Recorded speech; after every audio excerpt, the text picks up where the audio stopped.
ఆ గదిలో air conditioner చప్పుడు తప్ప మరేమీ వినబడనంత గాఢ నిశ్శబ్దం. విశాలమైన డబుల్ కాట్కి ఈ చివర ఒకరు, ఆ చివర మరొకరు పడుకున్నారు. ఒకరికొకరు చేయి చాపితే తగిలేటంత చెరువులోనే ఉన్న మనసుల మధ్యన కొన్ని యోజనాల దూరం. పెళ్ళై వారం రోజులన్నా కాలేదు. నడుమనున్న అమరికలింకా తొలగనే లేదు. మనసులు దూరమయ్యాయేంటి? పచ్చని ప్రకృతి ఒడిలో అమృతతుల్యమైన అనుభూతుల్ని పంచుకుంటూ ఆనందంలో మునకలు వేద్దామనుకుంటే ఇలా జరిగిందేంటి? ఇందులో తన తప్పు ఎంతవరకు ఉంది? కాని తప్పంతా తనదేనంటుంది సునీత. మత్తెక్కించి ఆమె రూపలావణ్యానికి ముగ్ధుడై ఆ సోయగాల వెల్లువలో నిలువెల్లా మునిగిపోయి సొమ్మసిల్లిన మరుక్షణాన్న అప్రయత్నంగా తన నోటి వెంట వెలువడ్డాయి ఆ మాటలు. సుఖాన్ని ఆస్వాదిస్తూ అమరలోకాల్లో తేలిపోతున్నట్లుగా ఆమె దూరంగా జరిగింది. ఒక్కసారిగా ఉలిక్కిపడి ఇరువురి మధ్య గల ఒప్పందాన్ని అతిక్రమించారంటూ అలక పూనుకుంది. చేసిన పొరపాటు తెలుసుకుని నాలుగు ఖర్చుకున్నా సరే నొప్పి మిగిలింది గాని సునీతని ఒప్పించలేకపోయాడు. నిజంగా తను చేసింది అంత నేరమా? సాధారణ దృష్టితో చూస్తే అది తప్పే కాదు. సునీత దృష్టిలో ఘోర అపరాధమైంది. మెల్లగా పడక మీద నుండి లేచి కర్టెన్స్ తొలగించి విండోలోంచి బయటకు దృష్టి సారించాడు రాకేష్. మనోహరమైన ప్రకృతి అందాల్ని చూడగానే రాకేష్లోని కళాహృదయం మేలుకొంది. రాకేష్ వృత్తిరీత్యా ఇంజనీర్, ప్రవృత్తిరీత్యా చిత్రకారుడు. రాకేష్ సునీత వివాహానికి కారణం ఇద్దరికి చిత్రకళపై ఉన్న ఆసక్తి. సునీతకి పెయింటింగ్ అంటే చాలా ఇష్టం. ఏనాటికైనా గొప్ప చిత్రకారునిగా పేరు తెచ్చుకోవాలన్నదే జీవితాశయం. అప్పుడప్పుడే మంచి టాలెంట్ ఉన్న చిత్రకారుడిగా పైకొస్తూ కాస్త పేరు ప్రఖ్యాతలు మూటగట్టుకుంటున్న రాకేష్కి అతడి పెయింట్స్ ప్రదర్శించేందుకు మహత్తర అవకాశం దొరికింది. సిటీలో పేరు పొందిన ప్రముఖ వ్యాపారవేత్త స్పాన్సర్ చేసిన ప్రదర్శన చూడటానికి చాలా మంది వచ్చారు. అప్పుడే పరిచయమైంది సునీతతో. చెంపకు చారెడు కళ్ళతో, చెక్కని శిల్పం లాంటి శరీర సౌష్ఠవంతో, చూపురులను ఆకర్షణకు గురిచేసేంతటి సమ్మోహన సౌందర్య రాశి సునీత. ప్రదర్శన అవ్వగానే రాకేష్ను కలిసింది. సాధించాలన్న తపన ఉండాలే గాని అది అసాధ్యమేమీ కాదు అన్నాడు రాకేష్. ఆమె కురిపించిన ప్రశంసల జడిలో తడిసి ముద్దవుతూ, అందుకు మీ సహకారం కావాలి సునీత అభ్యర్థన. Oh sure, it's my pleasure. Rakesh అంగీకారం. ఇద్దరి పరిచయం పెరిగి పెద్దయిన తరుణాన్న రాకేష్లో ఆమె పట్ల అనురాగం ప్రేరేపించింది. ఆమె సరళ స్వభావం, మృదువైన మాట తీరు, సున్నితమైన మనస్తత్వం ఆకట్టుకున్నాయి అతన్ని. వ్యవహారాలేమీ లేకుండా ఆమెను ప్రపోజ్ చేశాడు. నాకు అభ్యంతరం లేదు, మా పెద్దలతో మాట్లాడండి. అయితే ఒక ప్రశ్న, మీరు నన్ను ఇష్టపడ్డానికి కారణం ఏంటి? నా అందమా అంతరాంగమా? అడిగింది సునీత సూటిగా. జవాబు చెప్పడానికి రాకేష్ కాస్త తడుముకున్నాడు. ఆమె తనకు తొలిసారి తారసపడినప్పుడు ఎంత అందంగా ఉందా అమ్మాయి అనుకోకుండా ఉండలేకపోయాడు. కానీ ఆమెతో స్నేహం పెరిగి సాన్నిహిత్యం బలపడినప్పుడు మాత్రం అతడు ఆమె వ్యక్తిత్వానికి విలువనిచ్చాడు. మన మధ్య పరిచయం పెరగడానికి దోహదపడింది ఆర్ట్ మీద మనకి ఉన్న ఇంట్రెస్ట్, కన్సర్న్. కాబట్టి నేను మిమ్మల్ని ఇష్టపడింది కేవలం అందాన్ని చూసి మాత్రమే కాదని ఖచ్చితంగా చెప్పగలను. ఆలోచించి బదులు పలికాడు రాకేష్. ఒకవేళ నేను అందంగా లేకపోయినా సరే నన్ను చేసుకునేందుకు మీరు ముందుకు వచ్చేవారా? మెలుకు పెట్టింది. ఏమో, వచ్చి ఉండేవాడినేమో సలోచనగా పలికాడు రాకేష్. అతడి సమాధానం ఆమెను సంతృప్తి పరిచిందనడానికి సూచనగా సునీత ముఖం వికసించింది. కళ్ళు వింత కాంతితో మెలమెలా మెరిశాయి. నేను మీతో పెళ్లిపీటలు ఎక్కడానికి సిద్ధం, కానీ నాదో కండిషన్. డీలా పడిన రాకేష్ ఏంటో చెప్పండి అన్నాడు నీరసంగా. ఎట్టి పరిస్థితుల్లోనూ మీరు నా అందాన్ని పొగడకూడదు, అంగంగా వర్ణాలు చేస్తూ నన్ను ప్రశంసించకూడదు. దీనికి మీరు ఒప్పుకుంటేనే మన పెళ్లి జరుగుతుంది చెప్పింది సునీత. బెత్తరపోయాడు రాకేష్. ఇదేం వింత కండిషన్? ఏ అతివైనా కట్టుకున్న మొగుడు తన సౌందర్యాన్ని మెచ్చుకోకపోతేనే ఆగ్రహం చెందుతుంది, అలక పూనుతుంది. చాలా మంది ఆడవాళ్ళు వారి అందాన్ని అభినందిస్తే ఐసులా కరిగిపోయి మొగుణ్ణి ఆనందం బూదిలో ఓలల్లాడిస్తారని తెలుసుకున్నాడు. కనీసం కొత్త చీర కట్టుకున్నప్పుడైనా ఈ చీర నీకు బాగుందని ఒక మొక్కంటే మీ నోటి ముత్యాలు ఏమైనా రాలిపోతాయా అంటూ వదిన అన్నయ్యని సాధించిన వైనం తన చెవులారా విన్నాడు. మరి సునీత ఏంటి ఇలా అంటుంది? పోనీలే, ఇది ఒక అందుకు మంచిదే. అస్తమానం ఆమెను రంభని ఊర్వశని స్తుతించే యాతన తప్పుతుంది. అలాగే సునీత, ఇద్దరి మధ్య అవగాహన చేకూరాలే గాని ఒకరిని ఒకరు పొగుడుకోవడం ఎందుకు చెప్పు? ఏ పరిస్థితుల్లోనూ నీ అందాన్ని పొగడ్ను చేతిలో చేయివేశాడు రాకేష్. సునీత ముఖం సంతోషంతో వెలిగిపోతుంది. పెద్దల అంగీకారంతో వారి పెళ్లి అంగరంగ వైభవంగా జరిగిపోయింది. తొలి రాత్రి సిటీకి దూరంగా కొండల మధ్య ఉన్న ఫారెస్ట్ డిపార్ట్మెంట్లో వారి గెస్ట్ హౌస్లో జరుపుకోవాలని ప్లాన్ చేశాడు రాకేష్. అడవిలో క్రూర జంతువులు, విషపురుగుల మధ్య శోభనమేంటి? మీ ఆయన మరీ పిచ్చివాడిలా ఉన్నాడు. కామెంట్ చేసిన అక్కల వైపు కోపంగా చూసింది సునీత. చాలేండి మీ ఎకసకాలు, ఆయనలోని కళాహృదయం మీకు అర్థం కాదు. ఎవరూ లేని ఏకాంతంలో మా తొలి సమాగం జరగాలని ఆయన వాంఛ. అది నాకు నచ్చింది. మధ్యలో మీ గోలేంటి? కసిరి వాళ్ళ నోళ్లు మూయించింది. దొందే ముఖాలు ముడుచుకున్నారు వారు. అడవిలో ఒక వారం రోజులు గడపడానికి కావలసిన అరేంజ్మెంట్స్ పూర్తి చేసుకొని కారులో బయలుదేరారు నవదంపతులు. ముచ్చటైన పొదరింట్లో ఉన్న గెస్ట్ హౌస్ చూసి మురిసిపోయింది సునీత. వారికి కావాల్సినవి అమర్చి ఇంటికి వెళ్ళిపోయింది అక్కడే పని మనిషి. చుట్టూ ఆవరించుకున్న నిశ్శబ్ద నిశీదిలో నిర్మల హృదయాలతో నింగి నెల సాక్షిగా ఒకటయ్యారు ఇద్దరు. కానీ రాకేష్ మనసులో ఏదో అసంతృప్తి. గాలి కూడా వారి మధ్య చొరబడే సాహసం చేయలేని తరుణంలో ఏదో వెలితి సందు చూసుకుని ప్రవేశించింది. ఆ కలయిక రసహీనంగా తోచింది రాకేష్కి. కళ్ళు చెదరగొట్టే సౌందర్యనిధి ఎదురుగా ఉన్న మాట పడిపోయిన వాడిలా నోరు మూసుకు ఉండాల్సి రావటం ఎంత దుర్భరమో అతడికి అర్థమైంది. మనసైన జావరాలి సొగసు సోయగల్ని స్తుతించలేని ఈ జన్మెందుకు అనిపించింది రాకేష్కి. అంతలోనే ఆమె పెట్టిన కండిషన్ గుర్తుకొచ్చి చప్పబడిపోయాడు. రెండో రాత్రి కూడా తన భావవేశాల్ని తనలోనే అణిచిపెట్టుకోవడానికి విశ్వ ప్రయత్నం చేశాడు. కానీ మూడో రాత్రి ఆగలేకపోయాడు. ఎంతో కంట్రోల్ చేసుకున్న నోరు అతడి అదుపులో ఉండలేదు. కోరికల కుంభవృష్టిలో తలమునకలైన క్షణాన్న అర్ధాంగి అందం కళ్ళతోనే తాగేస్తూ మతిపోయిన సమయంలో అతడి ప్రమేయం లేకుండా పలుకులు అతడి నోటి వెంట వెలువడ్డాయి. బ్యూటిఫుల్ డియర్, ఇంతటి సౌందర్యం నా సొంతమవడం నా అదృష్టం. నిన్ను సృష్టించిన బ్రహ్మదేవుడికి హ్యాట్స్ ఆఫ్. తమకంగా సునీత తనువుని అల్లుకుంటూ ఆమె చెవిలో గుసగుసలాడాడు రాకేష్. తక్షణం సునీత అతడి కౌగిలి నుండి విడిపడింది. మీరు నాకు ఇచ్చిన మాట తప్పారు. నాకేదిష్టం లేదు అదే చేశారు. మీరు క్షమార్హులు కాదు అంది ఉక్రోషంగా చూస్తూ. సారీ సునీత, నన్ను నేను కంట్రోల్ చేసుకోలేకపోయాను. అయినా ఇందులో తప్పేముంది? నేను వన్నది నా భార్యనైన నీ గురించే కదా. దీనికంత రాద్ధాంతం దేనికి? ఆశ్చర్యపోతూ అడిగాడు రాకేష్. అయినా సరే మీరు మన ఒప్పందాన్ని చెరిపేశారు. అది నాకు ఇష్టం లేదు అంది సునీత దూరంగా జరుగుతూ. ఆ పైన అతడు ఆమెను కన్విన్స్ చేయాలని ఎంతగానో ప్రయత్నించాడు. కానీ సునీత సెసేమిరా అంటూ మొండికేసింది. అంతేకాదు వెంటనే ఊరు వెళ్ళిపోదామని పేచి పెట్టింది.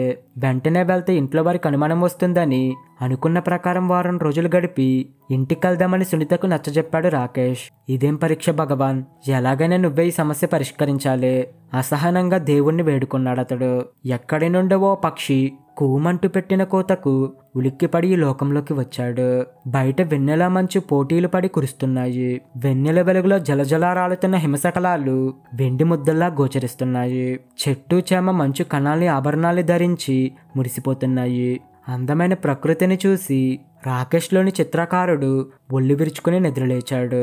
పక్కకు తిరిగి చూశాడు. సునీత గాఢ నిద్రలో మునిగి ఉంది. స్లీపింగ్ బ్యూటీ మనసులోనే అనుకొని తన సూట్ కేస్ తెరిచి డ్రాయింగ్ క్యాన్వాస్ తీసుకొని స్టాండ్ కి ఫిక్స్ చేశాడు. పెయింటింగ్ సామాగ్రి అంతా రెడీ చేసుకున్నాడు. అతడి వేలి కొసల మధ్య ఉన్న బ్రష్ ఆ క్యాన్వాపై నాట్యమాడింది. రమ్యమైన రంగుల మేళవింపుతో మనోహరమైన చిత్రం ఆవిష్కృతమైంది.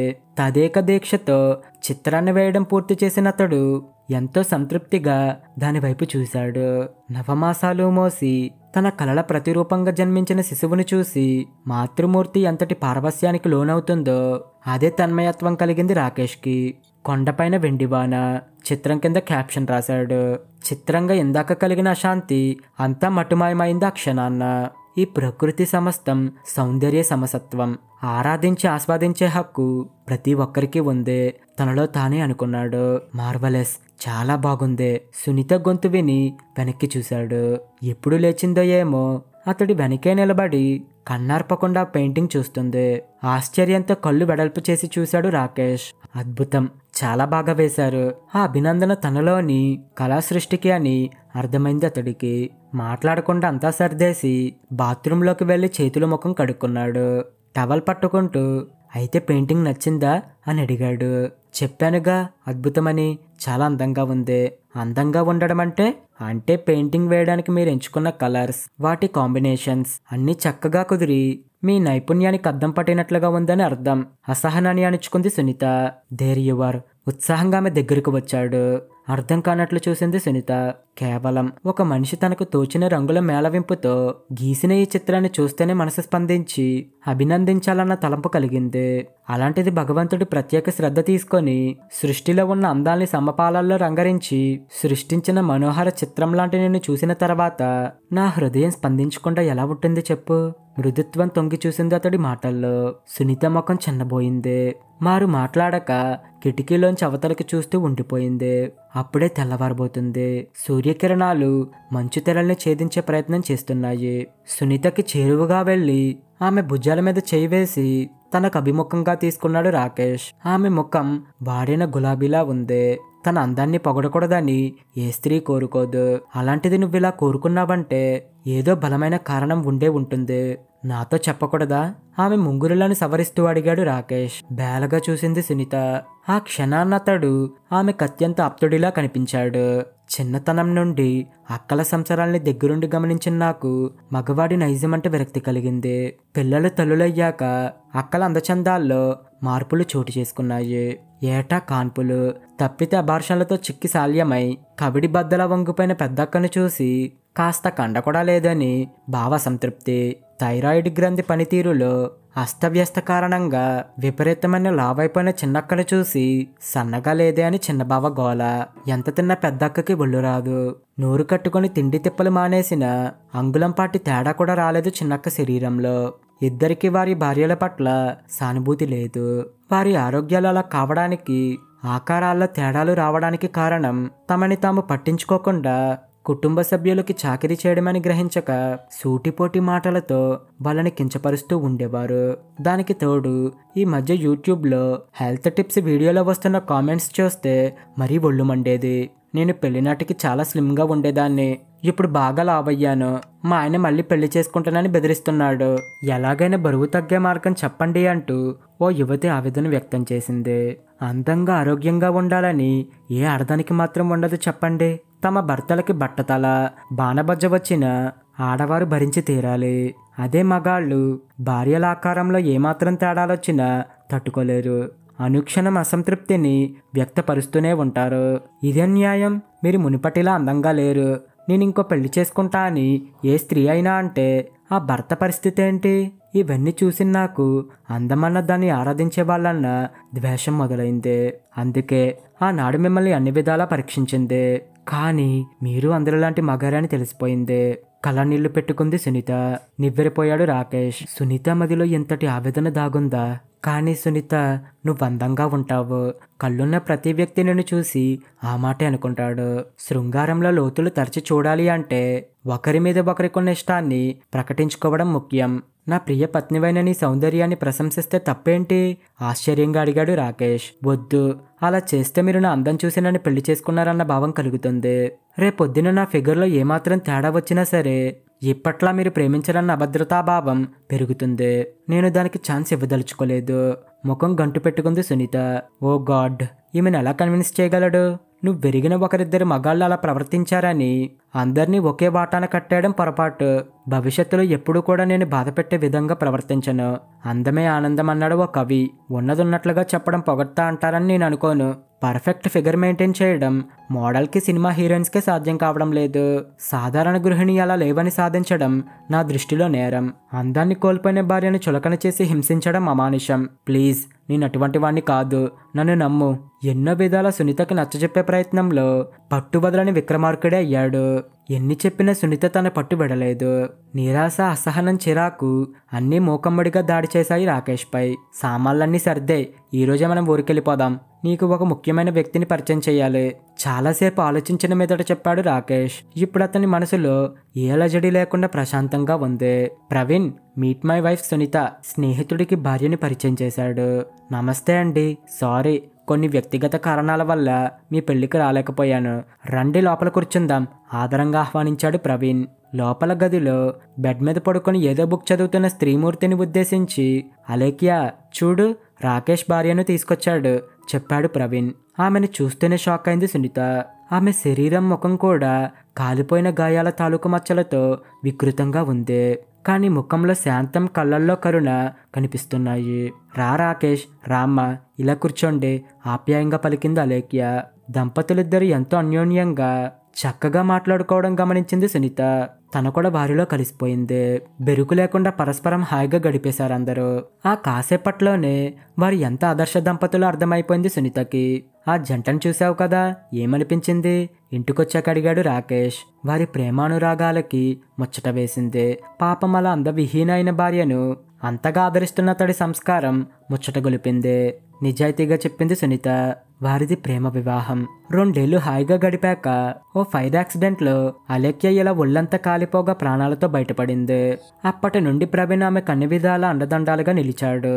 వారి సంసారం ఏ ప్రతిపాదిక మీద అంత సవ్యంగా నిలబడి ఉందంటావు? ఆకర్షణ, ఆప్యాయత చెప్పు, సూటిగా ప్రశ్నించాడు రాకేష్. సమాధానం చెప్పలేనట్లు మౌనంగా ఉండిపోయింది సునీత. స్త్రీ పురుషుల మధ్య ఆకర్షణ మొదలయ్యేది బాహ్య సౌందర్యం చూసే కావచ్చు, కానీ వివాహ బంధం పటిష్టమై నిలిచేది కేవలం అందమనే ప్రతిపాదిక మీదే కాదు. ఆకాశంలో ఇంద్రధనస్సు 7 రంగుల కలయికతో వెలువరిస్తుంది. రమ్యమైన చిత్రం గీయాలంటే మంచి రంగులను మేళవించి కొత్త రంగులను సృష్టించాలి. అన్యోన్యమైన దాంపత్య చిత్రం రూపుదిద్దుకోవాలంటే ఆకర్షణ, ఆరాధన, ఆత్మీయత, ఆప్యాయత, అనురాగం, అంతఃకరణ, అవగాహన, ఇలా 7 లక్షణాల అవస్క్వత ఉంది. వీటన్నిటిని ఒక దానితో ఒకటి కలిపి సహజీవనం చేస్తేనే ఏ సంసారమైన అందంగా ఉంటుంది. నీకు అర్థమవుతుందని చిత్రకళా పరిభాషలో చెప్పాను. ఇప్పటికైనా నేనేంటో తెలుసుకుంటావని ఆశ. అందం తగ్గిపోయిందని అర్ధాంగిల్ని అవమానించే వాణ్ణి మాత్రం కాను. బాధగా కణతలో నొక్కుకున్నాడు రాకేష్. చాలాసేపటి వరకు ఆ గదిలో ప్రగాఢ నిశ్శబ్దం ఆవరించుకుంది. సునీత నుండి ఏ సమాధానం రాకపోతే ఆమె గదిలోంచి వెళ్ళిపోయింది అనుకొని అలసటగా కళ్ళు మూసుకున్నాడు రాకేష్. అలా ఎంతోసేపు ఉండిపోయాడు. ఇంతలో మెడ చుట్టూ శుతిమెత్తని స్పర్శ అతన్ని హత్తుకుంది సునీత. ఆ చర్యలో ఆమెలోని అణువణువు అతన్ని పలకరించింది ఆత్మీయంగా. సునీత ఆమె చేతిని పట్టి తన ముందుకు లాక్కున్న రాకేష్ కళ్ళు మిలమిలా మెరిశాయి ఒక్కసారిగా. లేత గులాబీ రంగు చీరా జాకెట్లో జడలోంచి తొంగి చూసే ఎర్ర గులాబీతో గులాబీ సుందరిలో దర్శనమిచ్చింది సునీత చిలిపి నవ్వులు రువ్వుతూ. ఆమె సన్నని నడుం మీద చేయి వేసి దగ్గరకు లాక్కున్నాడు రాకేష్. నేను ఈ చీరలో ఎలా ఉన్నాను? బాగున్నానా? మునిపంటి పెదవి చివర్లో కొరుకుతూ సిగ్గుగా అడిగింది సునీత. అతడి పెదాల మీద చిన్నగా పుట్టిన నవ్వు క్రమేణ పెద్దదయింది. 2 చేతుల్లో ఆమెను బంధిస్తూ ఏమో నాకు నువ్వు చీర లేకుండానే అంటున్న అతడి నోటిని తన పెదవుల్లో మూసేసింది సునీత సుతారంగా. మీకు కనుక కథ నచ్చితే లైక్ చేయండి, షేర్ చేయండి. ఇలాంటి మరిన్ని కథల కోసం మా ఛానల్ని ఇప్పుడు సబ్స్క్రైబ్ చేసుకోండి. Thank you friends.